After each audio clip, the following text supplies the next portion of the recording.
Merhaba arkadaşlar. Dilin kökeni ve evrimi ile ilgili videolara devam ediyorum.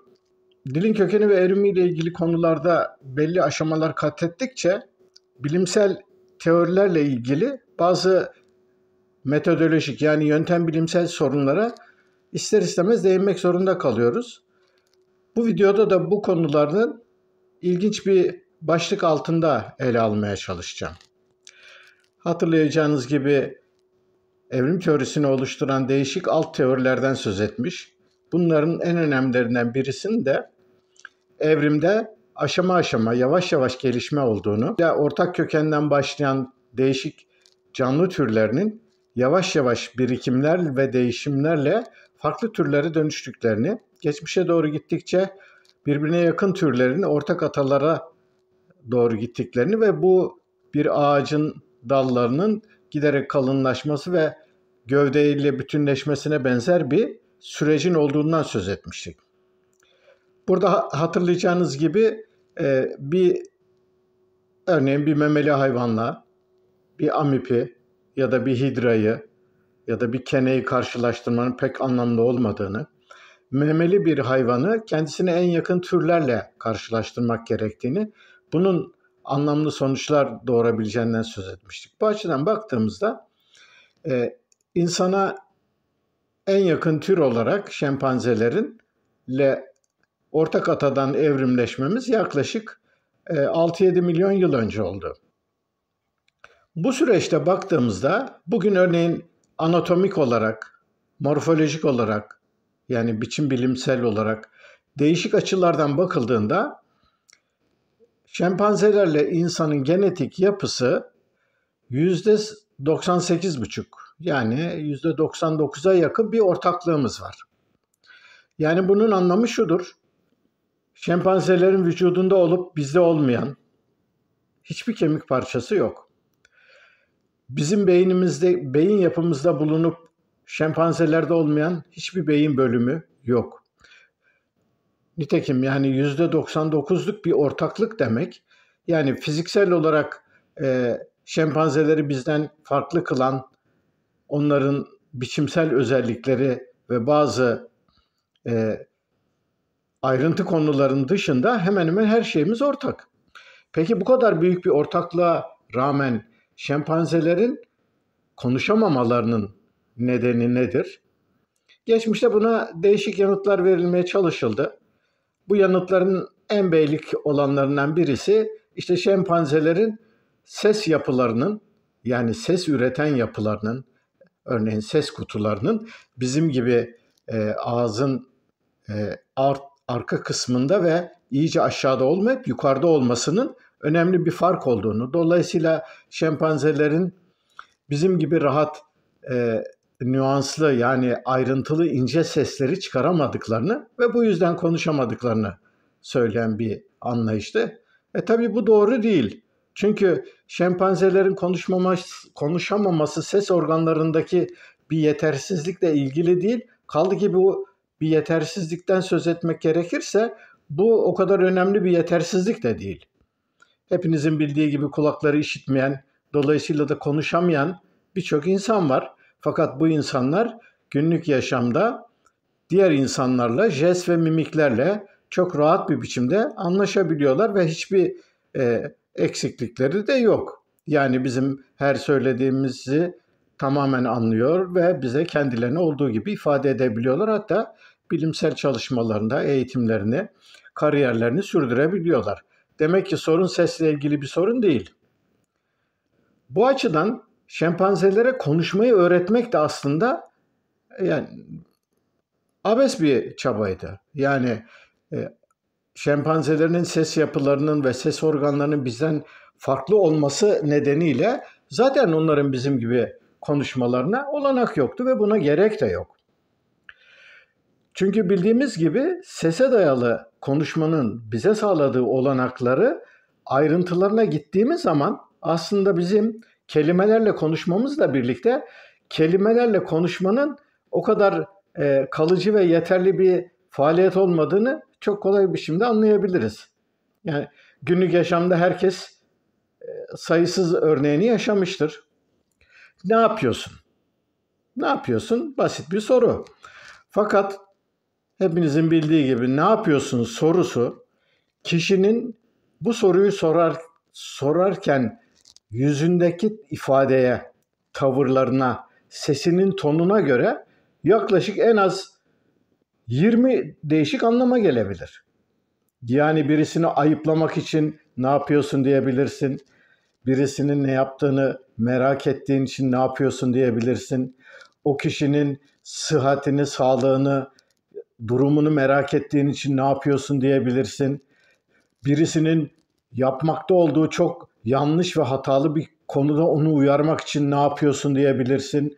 Yani diyebilirsin, ne diyebilirsin. Bütün bunları söylerken ne yapıyorsun kelimesini vurgulamanız, o vurgulamayı yaparken ses tonunuz, sesinizin alçaklığı, yüksekliği uzatıp uzatmamanız, o sırada yüzünüzün aldığı ifade, kaşlarınızı çatıp çatmamanız, göz bebeklerinizin büyüyüp büyümemesi, bakışınız, her şeyiniz, el hareketleriniz, vücudunuzun hareketi, bütün bunları düşündüğünüzde bir ne yapıyorsun kelimesiyle biz yaklaşık 20-30 değişik durumu anlatabiliriz.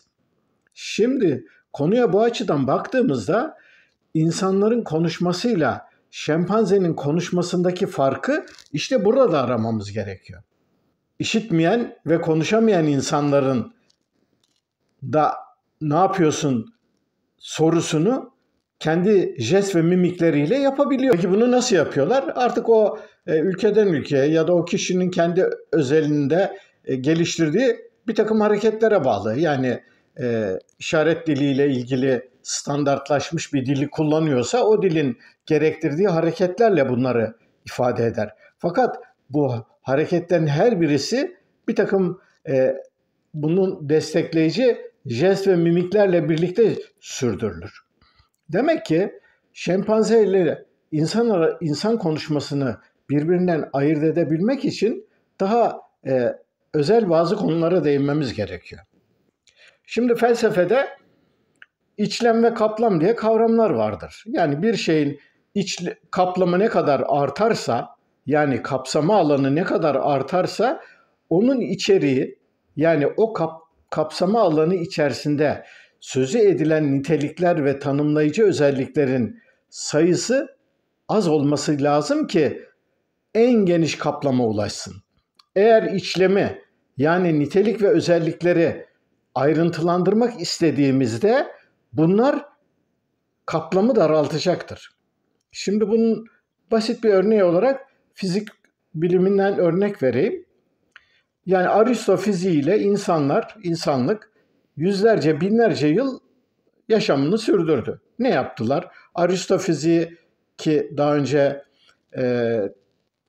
teleoloji ile ilgili videoda Aristo'nun fizik anlayışının esas olarak teleolojik, yani erek bilimsel bir anlayış olduğunu ve dolayısıyla fizik biliminin gelişmesinin önünde büyük bir engel olduğundan söz etmiştim. Fakat buna rağmen Aristo fiziği ile insanlar gemileri yürüttüler, at bindiler, mancınıklar yaptılar. Örneğin Arşimet'in yaptığı değişik ilk çağdaki mekanizmalarla bir takım aletlerin yapıldığını görüyoruz. Aristo fiziği, yani bir takım gözlemlere ve bu gözlemlerden çıkan bir takım sonuçların değerlendirilmesiyle insanlık yüzlerce, binlerce yıl bir takım işlemlerini rahatlıkla sürdürdüler. Fakat Aristo fiziğine dayalı olarak diyelim gökbilimle ilgili açıklamalara sıra geldiğince Ptolemy'nin evren modeline dayalı olarak gök cisimlerinin ve güneşin ve dünyanın hareketlerini açıklamaya geldiğimizde bu sistem belli tıkanıklığa ulaştı. Bu sefer bildiğiniz gibi Kopernik ve Kepler'in öncülüğünde yeni bir gökbilim anlayışı ortaya çıktı ve buna bağlı olarak kısa bir dönem sonra fizikte Newton fiziği ortaya çıktı. Newton fiziği de yaklaşık 200-300 yıl başarıyla insanlığın hizmet etti. Yani Newton fiziğine dayalı olarak yer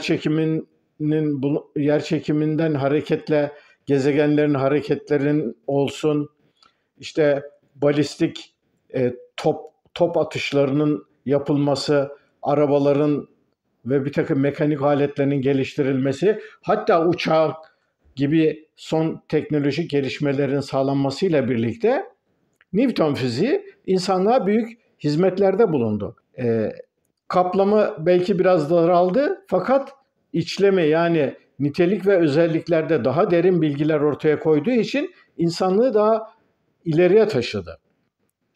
Bildiğiniz gibi günümüzde bugün telefonlardan nanoteknolojiye, yapay zekadan bilgisayara kadar birçok sayısız buluş ve teknolojik uygulamanın temelinde ise kuantum fiziği var.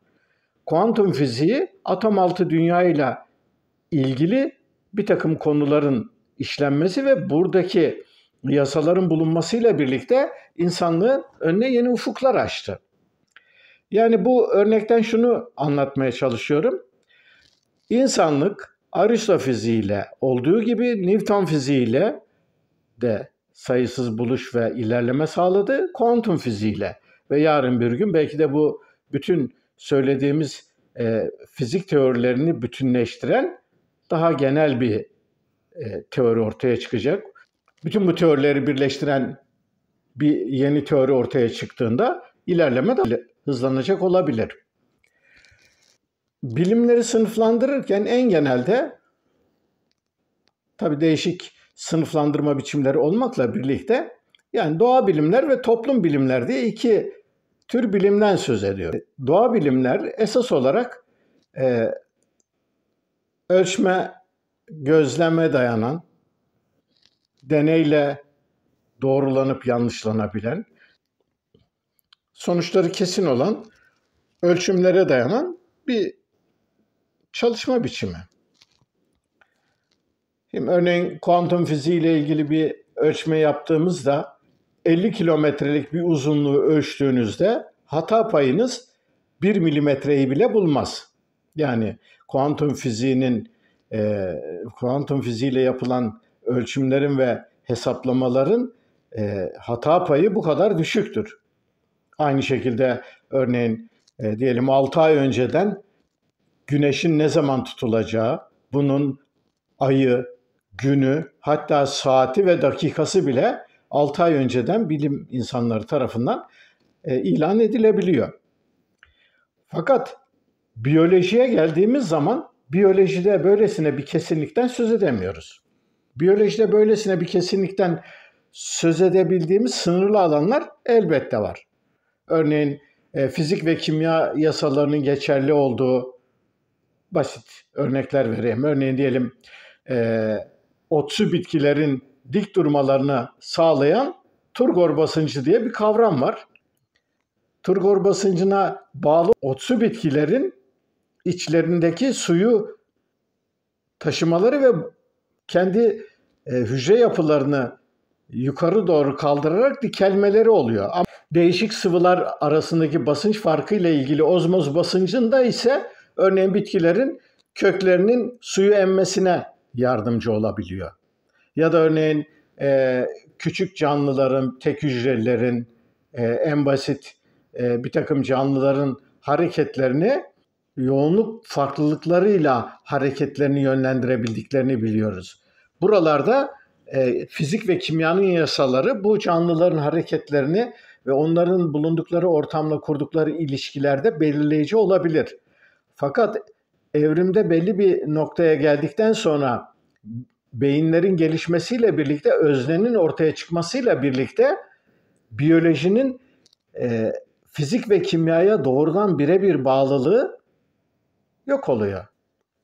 Biyolojik canlılarla ilgili bir takım araştırmaları ve teorik betimlemeleri yaparken öznenin farkını aklında tutmak zorundayız. Şimdi bu söylediklerimi şempanzelerle insan konuşması arasındaki fark konusuna getirmek istiyorum. Yani Bugün kimileri şempanzelerin konuşamamasını biraz önce açıkladığım gibi onların işte ses organlarının yetersizliğine bağlıyorlar. Ama bu doğru değil. Çünkü sorun sadece bu değil. Ya da insanın konuşmasını esas olarak insanın toplumsallığıyla ve toplumsallığının bir sonucu olarak kültürü yaratmasıyla olduğunu söylemek, bu da bir çok genel bir ifade. Bu durumda şempanze konuşmasıyla insan konuşmasının ayırt eden temel özelliklere bakmamız gerekiyor. Burada da gözümüzü çevireceğimiz esas nokta şempanze toplulukları ile insan toplulukları arasındaki evrimsel gelişme farklarına bakmamız gerekiyor. Örneğin daha önceden kurt çocuk örneklerini vermiştim. Kurt çocuklar bir biçimde insan topluluğunun dışına düşmüş, hayvanlar tarafından büyütülen çocuklara verilen bir betimleme, bir niteleme. Değişik ülkelerde böylesi kurt çocuklar bulunmuştur ve bu kurt çocukların hiçbir şekilde konuşamadıklarını ve 4 ayak üzerinde yürüdüklerini, 2 ayak üzerinde yürüyemediklerini daha önce belirtmiştim. Peki kurt çocuklar neden konuşamıyorlar ve yürüyemiyorlar? Çünkü kurt çocuklar insan topluluğu içerisinde büyümedikleri için hepçi bağlantılar beyinlerinde kurulamadığından konuşma ve yürüme için gerekli beyinlerindeki devreler oluşmuyor. Bunun da belli bir süresi var. 3 bilemediniz en fazla 4 yaşına kadar eğer toplumsal uyaranlarla birlikte bu devreler oluşmazsa bir çocuk ne konuşabilir ne de 2 ayak üzerine yürüyebilir. Şempanzelerin konuşamamaları, buna karşılık insanların konuşmalarına, ayrıntılarına baktığımız zaman şempanze toplulukları ile insan toplulukları arasındaki çok önemli bazı farklılıklara dikkat etmek zorundayız. Şimdi bu farklılıklardan birincisi, en önemli farklılıklardan birincisi şempanzelerin belli bir doğal ortamda, belli bir ekolojik nişte yaşadıkları ve bu ekolojik nişteki yaşam koşullarına uygun olarak çevreleriyle belli bir ilişki kurdukları ve dolayısıyla ihtiyaçları ölçüsünde iletişim kurduklarıdır. Yani şempanzelerde bizim gibi seslenme ve sese dayalı bir iletişim yok, fakat son derece gelişmiş jestler, mimikler ve bir takım sınırlı sesler çıkartarak birbirleriyle iletişim kurabiliyorlar. Fakat bunun daha ötesine geçme durumları yok. Çünkü böyle bir ihtiyaçları yok. Böyle bir ihtiyaçları olmadığı için, yani böylesi bir seçilim baskısı olmadığı için şempanzeler bunun ötesinde bir iletişim çabası içerisine girmiyorlar.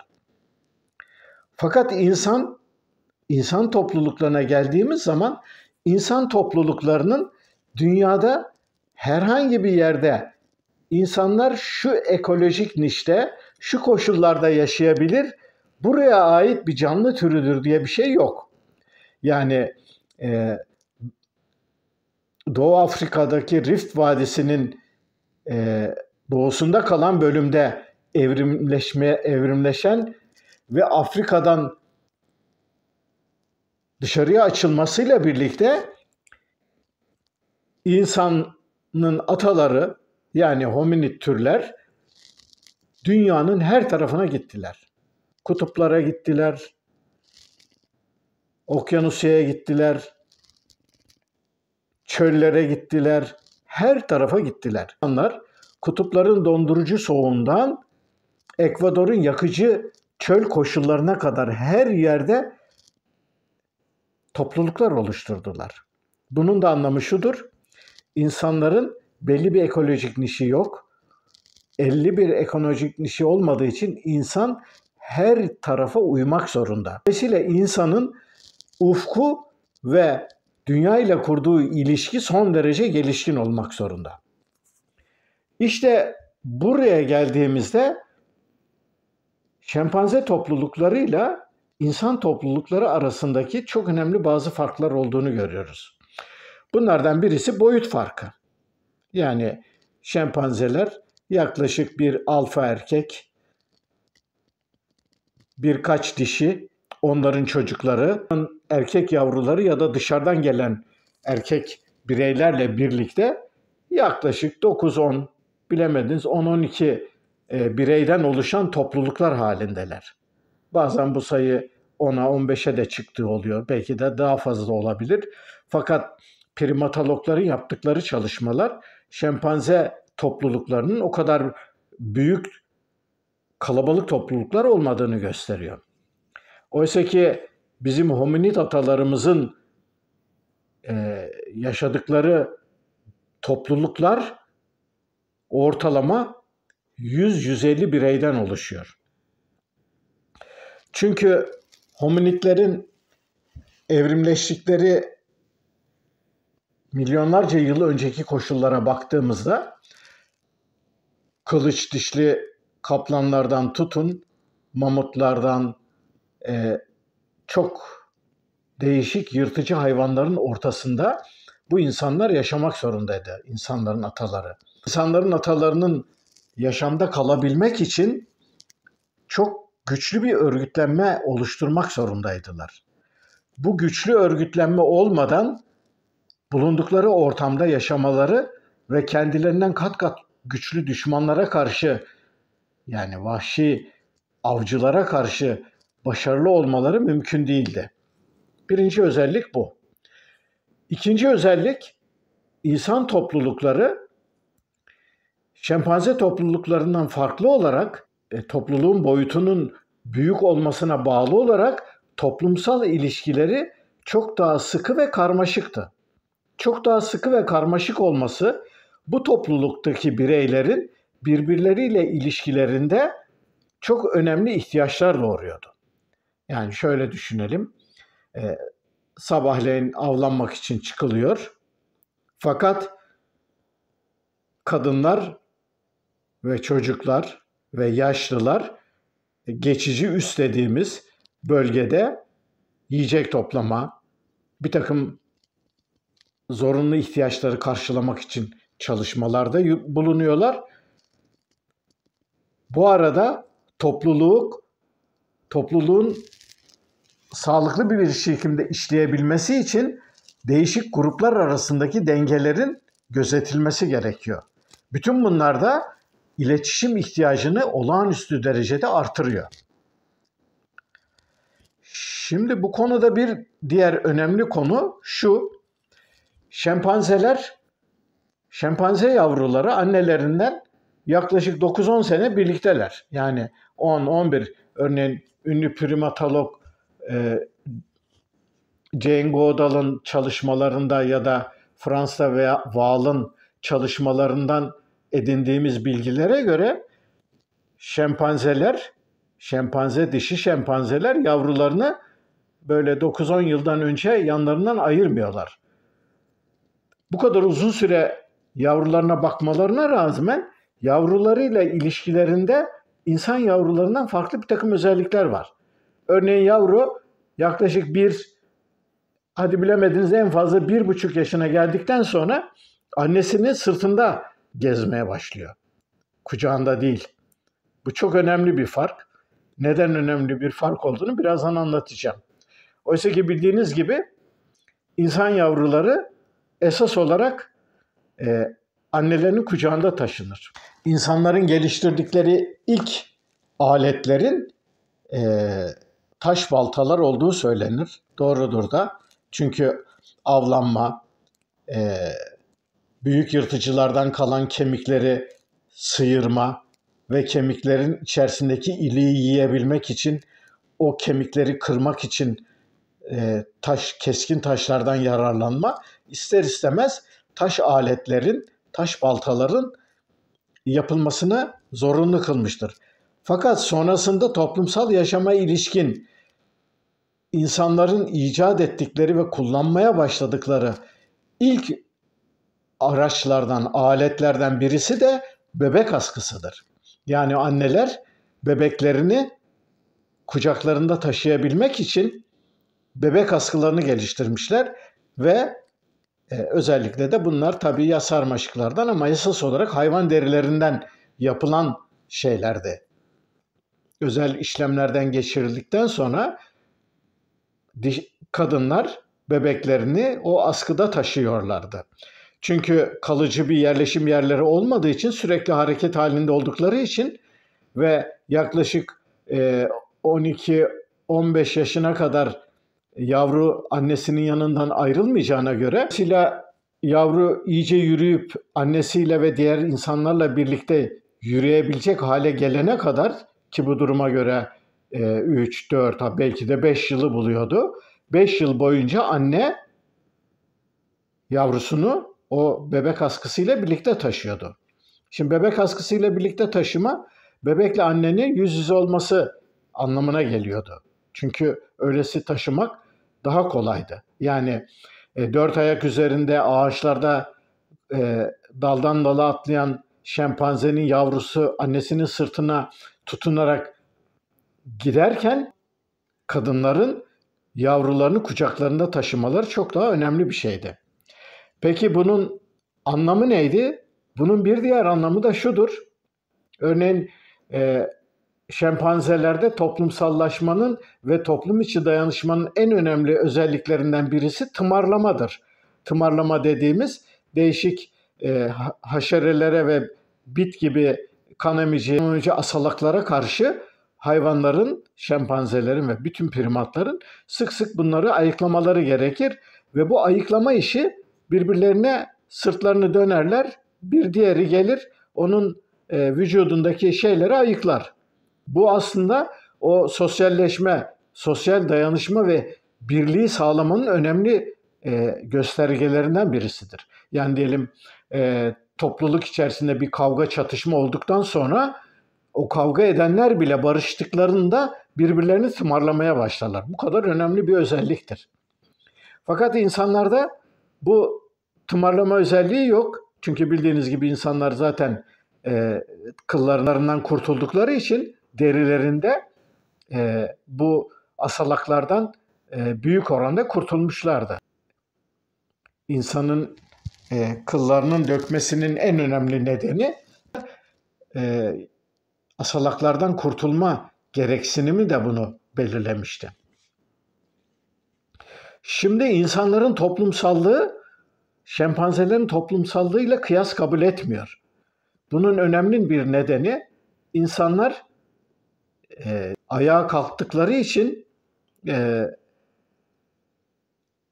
leğen kemikleri dediğimiz pelvis kemikleri güçlenmek zorundaydı. Bu kemiklerin güçlenip kalınlaşmasıyla birlikte kadının doğum kanalı daraldı. Doğum kanalı daralınca çocuk doğurmak giderek zahmetli bir hale geldi. Daralan doğum kanalından bebeğin çıkabilmesi için bebeğin önce omzunu ileri ittirmesi ve bir dönüş yaparak annesinin rahminden çıkması gerekiyordu. Peki bu dönüş hareketiyle birlikte bebek doğduğu zaman kafası annesinin yüzüne değil de tam tersine bakıyor. Şimdi bu durumda kadın çocuğunu kendisi çıkaramıyor. Çıkarmaya kalkarsa çocuğun boynunu kırabilir. Dolayısıyla hiçbir hayvan türünde olmadık bir biçimde, hiçbir hayvanda olmadık biçimde kadınlar bir ebe yardımı olmadan sağlıklı doğum yapamazlar. Kuşkusuz yapanlar oluyor ama bunun bedeli ve riski çok fazla. Yani kendi başına doğum yapmaya çalışan kadınların çoğu bebeklerini yitiriyorlar. Bebeğini yitirmese de kendisi de yitirebiliyor. Çünkü ilk çağlarda bu çok riskli ve sorunlu bir olaydı.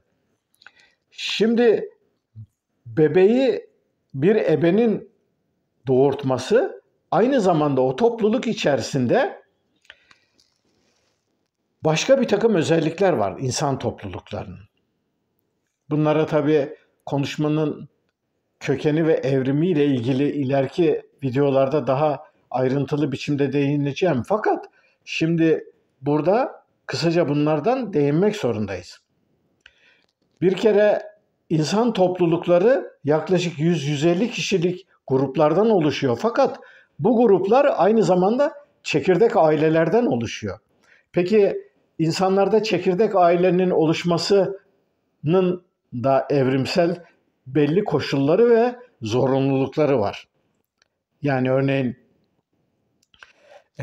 bütün primatlarda dişiler cinsel olarak kızıştıkları ya da çiftleşme dönemine girdikleri zaman cinsel organları kızarır ve şişmeye başlar. Bu da diğer erkeklere bir açık mesajdır ve dolayısıyla çiftleşme döneminde gerekli girişimlerde bulunurlar. Fakat dikkat ederseniz insan dişilerinde hiç böyle bir şey yoktur. İnsan dişileri sadece yılın, ayın belli günlerinde ya da sınırlı bir zaman diliminde değil, bütün yıl boyunca çiftleşebilirler. Bunun çok sınırlı aybaşı dönemlerinin dışında. Fakat bunu erkekle kadın arasındaki ilişkinin karmaşık doğasının gelişmesi açısından ilginç bir durumdur. İnsan topluluklarında insanların iletişim ihtiyaçları açısından özellikle bebeklerde çok somut biçimde gördüğümüz çok önemli bir özellik de yüz tanımadır. Yani hiçbir canlı türünde olmadığı kadar insan türünde yüzleri tanıma konusunda olağanüstü bir yetenek ve gelişmişlik vardır. Yani biz biraz önce söylediğim gibi kelimeleri konuşuruz, bir takım kelimeleri söyleyebiliriz fakat o kelimeleri söylerken yüzümüzün aldığı ifade, göz bebeğimiz, sesimizin tonu, kaşımızı çatmamız, duruşumuz, bütün bunlar o çıkarttığımız sesin anlamını bütünüyle farklı kılabilir. Dolayısıyla bebekler konuşmayı öğrenene kadar günlerce, aylarca, belki yıllarca ayna nöronları sayesinde ebeveynlerin ve yetişkinlerin yüzlerini okuyarak yüzlerindeki bir takım ayrıntılarla konuşmanın altyapısını oluştururlar. Demek ki insanlar için yüz tanıma o kadar önemli bir olaydır ki, örneğin prosopagnozi diye bir hastalık vardır. Bu hastalığı olan insanlar karşılarındaki insanların yüzlerinin ayrıntılarını seçemezler. Örneğin çok ünlü bir kitap vardı, Karısını Şapka Sanan Adam diye. Bu kitabı okuyan arkadaşlar göreceklerdir ki bu kitapta anlatıldığı gibi karısını şapka sanan adam aslında insanların yüzlerini tanıyamıyor. Fakat günlük yaşamını sürdürebiliyor. Nasıl sürdürüyor? O insanların seslerini, bulundukları ortamı, davranışlarını, onlara nerede rastladıklarını bildiği için onlarla birlikte sanki hiçbir sorun yokmuş gibi yaşantısını sürdürüyor. Fakat aslında bir yüz çehresini karşısındaki bir insanın sadece bir yumurtamsı yani değirmi bir şekil olarak görüyor fakat içi boş bu insanlar için. Hatta geçenlerde bir röportaj okumuştum. Ünlü aktör Brad Pitt kendisine yönelik işte çok kibirli olduğu ve insanlara küçümsediği, kimseye selam vermediğine yönelik bir soru üzerine bu prosopagnozi rahatsızlığının olduğunu ve insanların yüzlerini tanıyamadığı için onları dönüş yapamadığını söylemişti. Ki bu milyonda bir de olsa birçok insanda görülen bir rahatsızlık. Şimdi buna benzer rahatsızlıklar sadece bu hastalıkla ilgili değil. Anımsarsanız civcivlerin, ördek ve kaz yavrularının doğdukları zaman annelerine benzer bir yuvarlak, değirmi bir şekil ve onun üstünde bir ikinci bir kafaya benzer bir şekli gördüklerini ve bu şekle benzer bir şekli gördüklerinde orada çıkan sese tepki olarak annelerine basılandıklarını söylemiştim. Şimdi bu hemen hemen bu özelliğin aynısı insanlarda da var. Fakat bu insanlardaki özellik özellikle yüz tanıma konusunda o kadar ayrıntılı, o kadar teknik ve belli bir beceriler geliştirmiş durumdayız ki tabii biz günlük yaşamımızda doğduğumuz andan itibaren sürekli bunlarla haşır neşir olduğumuz için bunların ne kadar önemli olduğunu farkında değiliz. Hatta buna ilişkin ilginç bir şey vardır. Böyle bulutlu havalarda eğer kurak bir yöredeyseniz, güzel bulutlar varsa gökyüzünde sürekli bulutların gelip geçen bulutlar içerisinde değişik simalar görürsünüz. Yani örneğin işte insana benzeyen, köpeğe benzeyen, kediye benzeyen. Hatta bir ara Mars'ın yüzeyiyle ilgili çekilmiş fotoğraflarda insan suratı falan gören fotoğraflar vardı. Yani bizde bu konuda müthiş bir eğilim ve içgüdüsel bir yönelim vardır. Karşımızdaki insanların yüzlerinden anlamlar çıkarma konusunda hiçbir türlü kıyas kabul edilmeyen uzmanlarız. Bu da bizim toplumsal ilişkilerimizin karmaşıklık ve derinliğiyle ilgili bir olay. Şimdi konuya bu açıdan baktığımız zaman şempanzelerin konuşmamaları ve insan gibi konuşmamaları gayet normal. Çünkü onlar kendi ekolojik nişlerinde, yaşadıkları ortam belli. Belli yiyecek bulma koşulları belli. Grupları küçük. Gruplardaki yüz yüze ilişkiler bizdeki kadar yoğun ve karmaşık, girift değil. Bütün bu koşullarda şempanzelerin daha fazla bizim gibi sesli konuşmaya eşlik eden bir takım ayrıntılarla insan dilinin özelliklerini geliştirmeleri için bir seçilim baskısı ya da bir zorlamaları yok. Onlara sağlayabilecek nöronlar, enzimler, transmitterler dediğimiz bir takım kolaylaştırıcı düzeneklerin geliştirilmesi onlarda söz konusu değil. Şempanzelerle bizim aramızdaki %1'lik genetik farklılığın içerisinde bunlara ilişkin birçok özelliğin olduğunu konusunda kuşku yok. Oysa ki insanların olağanüstü karmaşık ve çok yönlü toplumsal ilişkileri sürdürmek için insan yüzüne, insanların hareketlerine, jestlerine, bunlardan çıkarılan anlamlara, seslere verilen değişik anlamlara bağlı olarak çok ayrıntılı bir iletişim ihtiyacı var. Konuyu toparlarsam, şempanzelerin insan gibi konuşmamalarının nedeni şempanzelerin insan gibi konuşmaya ihtiyaçlarının olmamasıdır. İnsan gibi konuşma ihtiyaçları olmadığı için bizim yaşadığımız seçilim baskısını onlar yaşamadıkları için onlar da insan konuşmasını sağlayabilecek ilave nöronlar, taşıyıcı enzimler, transmitterler ve bir takım mekanizmalar gelişmemiş durumda. Tabii bunların ayrıntıları bilim insanlarının çalışmalarıyla her geçen gün yeni bir takım bulgularla birlikte ortaya çıkıyor. Fakat esas olarak söylemek gerekirse %99 genetik ortaklığımız bulunmasına rağmen şempanzelerin insan gibi konuşamamalarında bir gariplik, yadırganacak bir durum yok. Çünkü onlardan farklı olarak insanlar sese dayalı iletişim tarzı içerisinde diğer jest ve mimikleri sesle birlikte eklemleyerek bir takım daha geniş ve kapsamlı düzenekler geliştirmişlerdir. Şempanzeler böyle bir ihtiyaç hissetmedikleri için onlar kendi iletişim tarzlarıyla yetinmek durumunda kalmışlardır. Konuya devam edeceğim. Beni dinlediğiniz için teşekkür ederim. Bir sonraki videoda görüşmek üzere. Hoşça kalın.